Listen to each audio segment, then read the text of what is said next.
What's up, everybody? Welcome back to the channel. Today we are down at our main shop. Behind the camera right now is our Skytrak telehandler. You guys have not seen this machine in quite some time. I think the last time I had it on video was when we had the primer on it and we were sanding it all down. I don't remember the exact video that I made showing this the last, but we have a big update on it today. It is fully painted, but before we show you the machine, let's sit down and talk about the history of this for a little bit.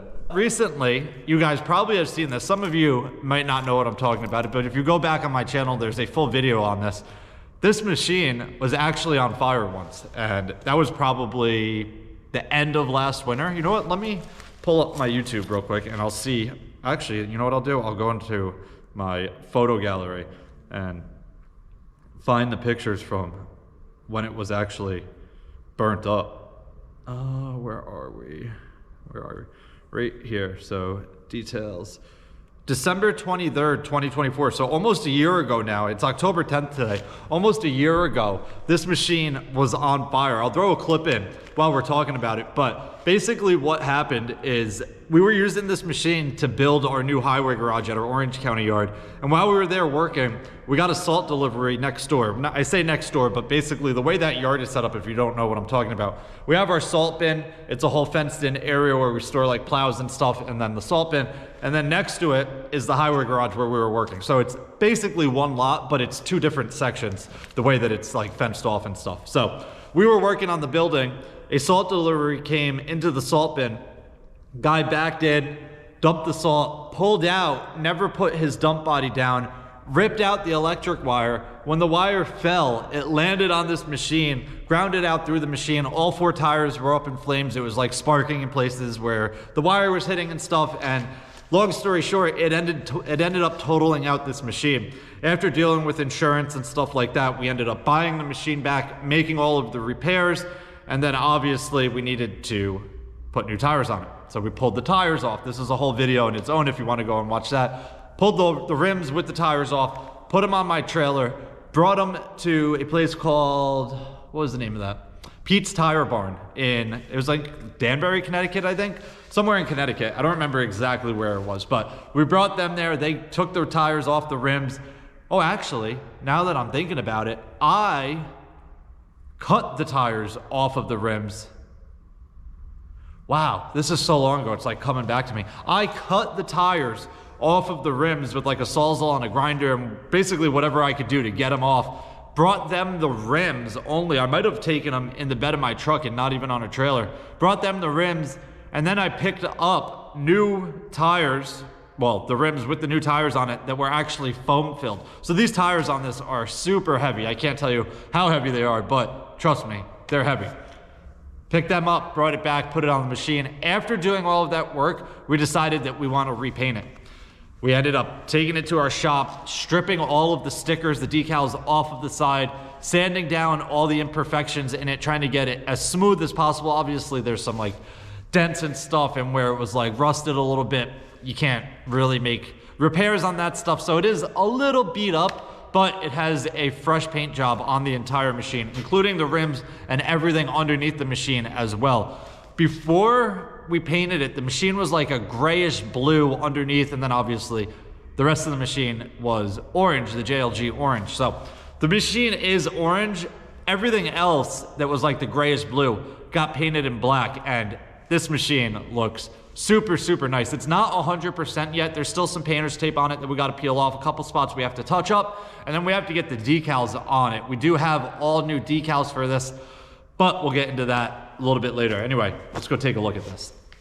All right, so here it is. It looks super, super nice. You can see the black on the rims, black on the cylinders, and then everything underneath got painted black as well. Obviously, the rest of the machine is in orange. There goes my phone. The rest of the machine is in JLG orange, but it looks super, super nice. Couple spots I was talking about where it was like all rusty and stuff. You see the imperfections in here, but this is the rear bumper. This gets backed into stuff, not intentionally. Obviously, this door has been hit a few times as well, so the door is a little dinged up, but overall, it looks much, much nicer. You can see we went around and painted pretty much everywhere. We did have a little bit of overspray, but nothing crazy. We did as good of a job as we can for people who are not painters, at least not professional painters. But walking around the side here, you can see all the cylinders got touched up in black, everything else all touched up. The cab got resprayed. Actually, I don't know if they, yeah, this got sprayed, I believe. Some of it got rolled, some of it got sprayed. I think in here got rolled. All in the floor in the cab got done. Everything in here that's orange got repainted. Where there's stickers like this did not get touched. This was in decent shape, and we decided not to paint here. You can't even tell that it's a old paint job, but after the fact, the sticker got taken off because we ended up getting a full set of decals for this machine. Move down here on the front. You can see the arm is fully extended. Normally this is covered in grease. We had to scrape all of the grease off, obviously, to get it down to bare metal in order to paint it, but it came out very, very nice. I think this is probably the last video I'm gonna make until we throw the decals on. I want to show you guys the decals real quick because they came in a small cardboard box all rolled up, and there's kind of wrinkles in them. So let me go grab the decals. I'll grab a couple of them real quick and show you them before we end this video. All right, so here's some of the stickers or decals, whatever you want to call them. These smaller ones here, no big deal. These can go on. These are just letters. We have A, B, C, D, E, F, all the way to G. We don't need through G. I think we need A, B, C, and D, maybe E. I'm not positive on that. These go right here. I know B sits right before this little hole right here. A is here, A, B, C, D, and probably E right there.